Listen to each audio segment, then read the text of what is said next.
Hoje nós iremos estudar a crise mundial de 1929.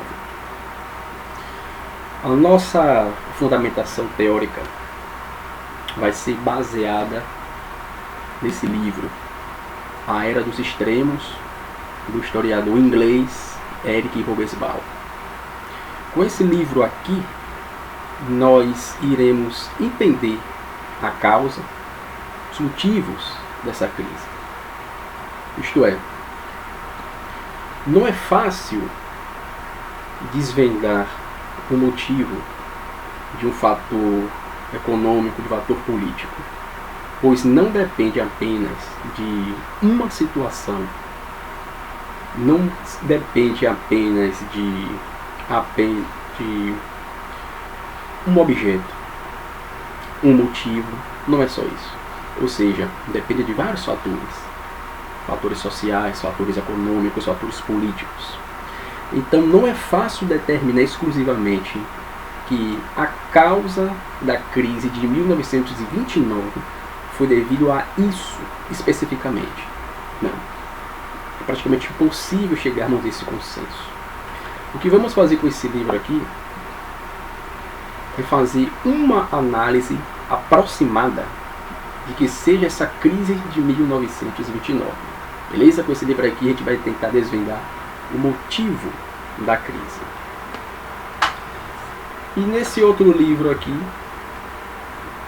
O Brasil Republicano, eu vou dar um exemplo do caso brasileiro que aconteceu aqui no Brasil. Essa crise teve impacto aqui no Brasil. Então, com esse livro aqui, será o caso brasileiro que teve impacto com essa crise. Beleza? Então vamos aos nossos estudos. Vamos lá. Essa crise ela está no centro de dois eventos totalmente cruciais na história do século XX. 1914 a 1918, a Primeira Guerra Mundial. Por outro lado, temos 1939 a 1945, a Segunda Guerra Mundial. E no meio dela temos essa crise de 1929. Vamos lá, fazer uma análise minuciosa. Suponhamos que a Primeira Guerra Mundial tivesse sido apenas uma perturbação temporária, apesar de catastrófica, numa economia e civilização, foi isso estáveis. Beleza. A economia teria então voltado a alguma coisa parecida ao normal, após afastar os detritos da guerra, e daí seguido em frente. Mais ou menos como esse historiador aqui no livro narra. Ele faz uma comparação com o caso japonês.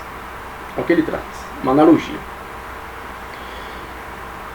O Japão ele sepultou os 300 mil mortos do terremoto em 1923. Limpou as ruínas que o deixaram, 2 ou 3 milhões de desabrigados, e reconstruiu a cidade como antes.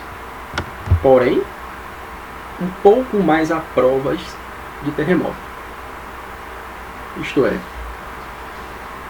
como teria sido o mundo entre guerras nessas circunstâncias?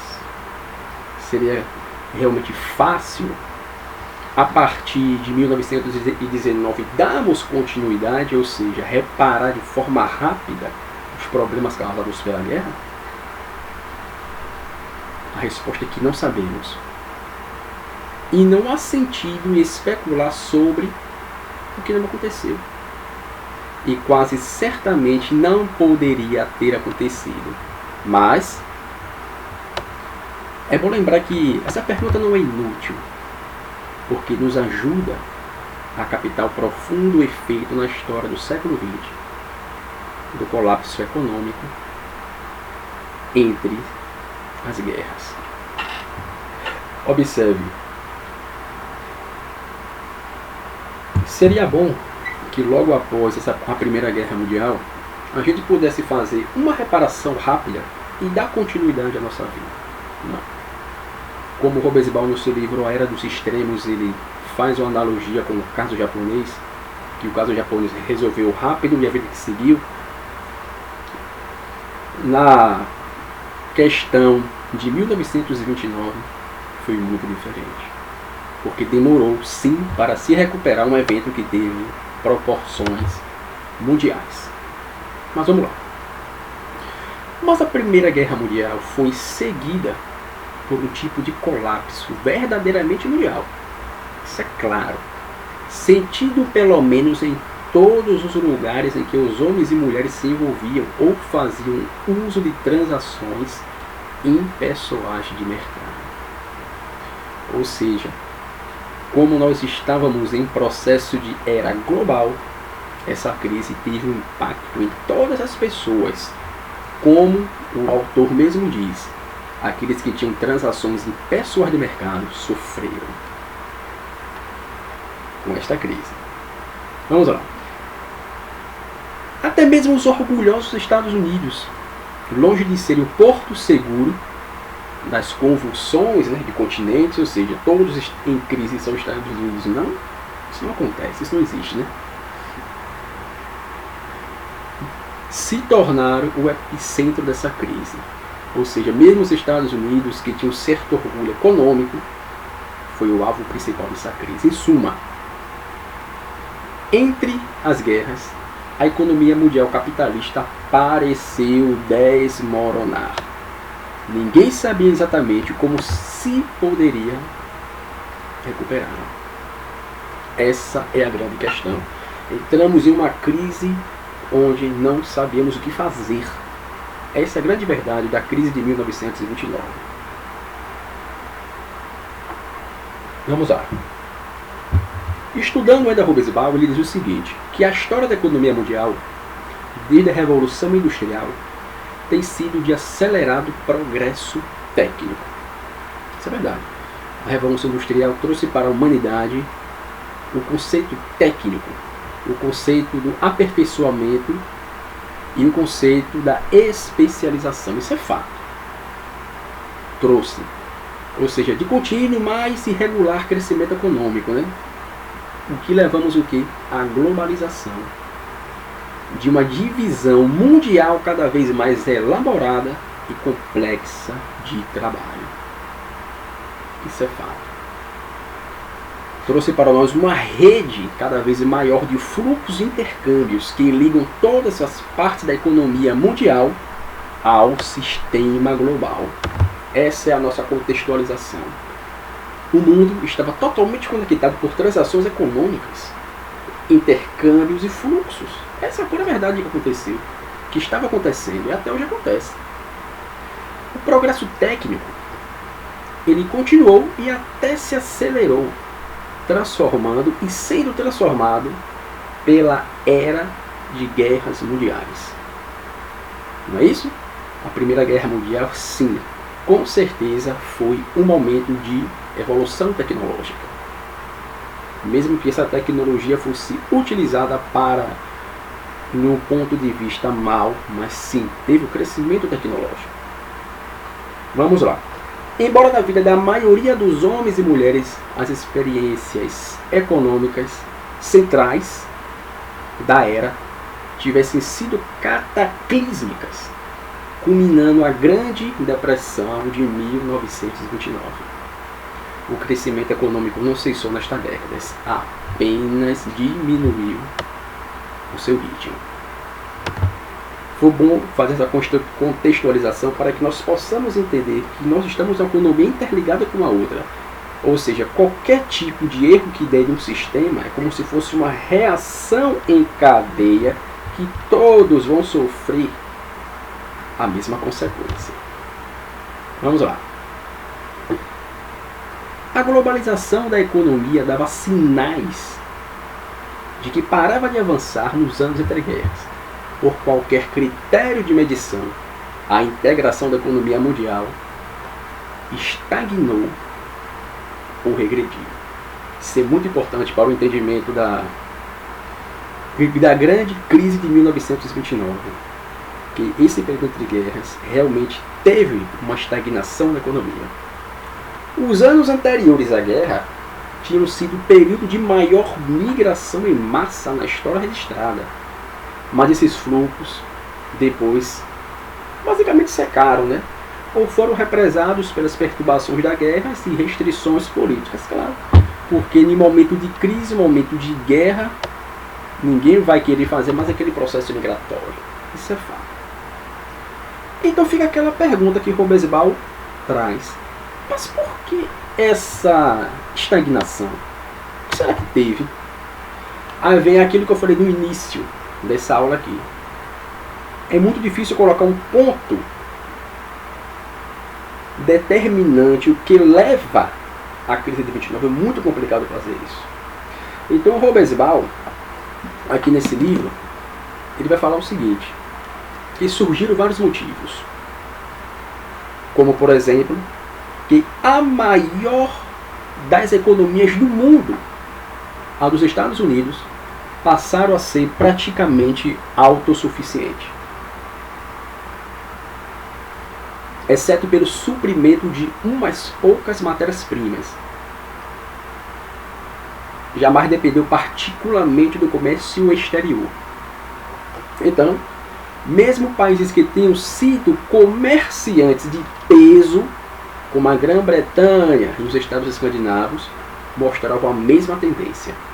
Os contemporâneos concentravam-se numa causa de alarme mais óbvia, e com certeza a coisa tinha razão. O que vai acontecer com isso?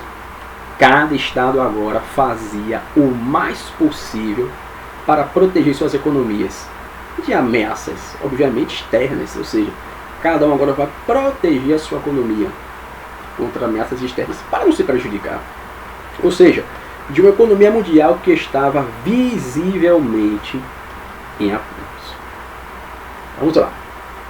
Tanto os homens de negócios quanto governos tinham tido a esperança que, após a perturbação temporária da Guerra Mundial, a economia mundial de alguma forma retornasse aos dias felizes de antes de 1914.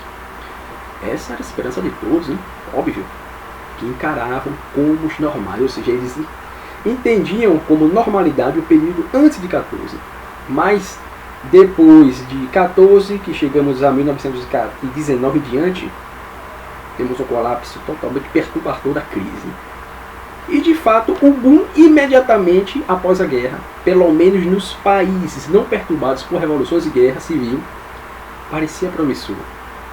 Embora as empresas e governos não vissem com bons olhos o poder enormemente fortalecido dos trabalhadores e dos sindicatos, o que parecia significar o aumento assim dos custos de produção, devido a salários maiores e menos horas de trabalho. Observe. Então, o reajuste mostrou-se mais difícil que o esperado. Os preços desmoronaram em 1929. Com isso, o poder dos trabalhadores foi minado. O desemprego britânico, depois disso, não mais caiu muito abaixo de 10%. E os sindicatos perderam metade de seus membros nos 12 anos seguintes. Metade. Fazendo assim, mais uma vez, a balança pender para o lado dos patrões. Mas a prosperidade continuou realmente fugindo. Essa é a grande verdade sobre a crise de 1929. Vamos lá. O que eu quero que possamos chegar ao entendimento é que a crise de 29, que aconteceu em Nova York, com a quebra da Bolsa de Valores, foi um evento de perturbações mundiais, ou seja, voltado ao crescimento total das economias. Isto é, onde a superprodução de mercadorias teve como ponto essencial para que a crise de 1929 fosse deliberada e as nações sofressem de forma dramática esse período de desemprego e principalmente de suicídio. Vamos lá. Então nós vamos chegar nesse ponto muito interessante, o impacto que essa crise trouxe para o Brasil. Esse livro aqui narra na página 404, parágrafo 12, o seguinte: que no final do ano de 1929, com a crise da Bolsa de Nova York, centenas de fábricas falidas no Rio de Janeiro e em São Paulo, e mais de 1 milhão de desempregados em todo o país. A crise, ela também atingiu as atividades agrícolas, especialmente a cafeicultura paulista, produzindo uma violenta queda dos preços do café e liquidando o programa de estabilização do governo que vinha sendo implementado. Isto é, a crise ela teve um impacto de proporções mundiais. Isto é, em um mundo globalizado onde uma transação econômica depende de uma subsequente e essa depende de uma outra, vai chegar em um momento em que isso vai ter uma interdependência imensa, que quando uma dessas cordas chegar a partir, vai ter uma reação que vai prejudicar todo o sistema. Beleza? Sendo que essa crise atingiu até o Brasil num grande período histórico que o Brasil estava vivendo, que era a Era do Café, onde teve que queimar os estoques de café para que a economia voltasse a funcionar. Beleza, galera? Vamos fazer uma recapitulação. Primeiro, nessa aula de hoje foi explicado que a crise de 29 ela tem que ser contextualizada em vários aspectos e não apenas um, como foi mencionado anteriormente. E também eu falei no segundo aspecto, que foi o objetivo da aula, sobre o impacto que ocorreu aqui no nosso Brasil. Beleza? Então, falando sobre esses dois temas, significa que conseguimos atingir o nosso objetivo. Espero que tenham gostado. Até a próxima aula. Até mais.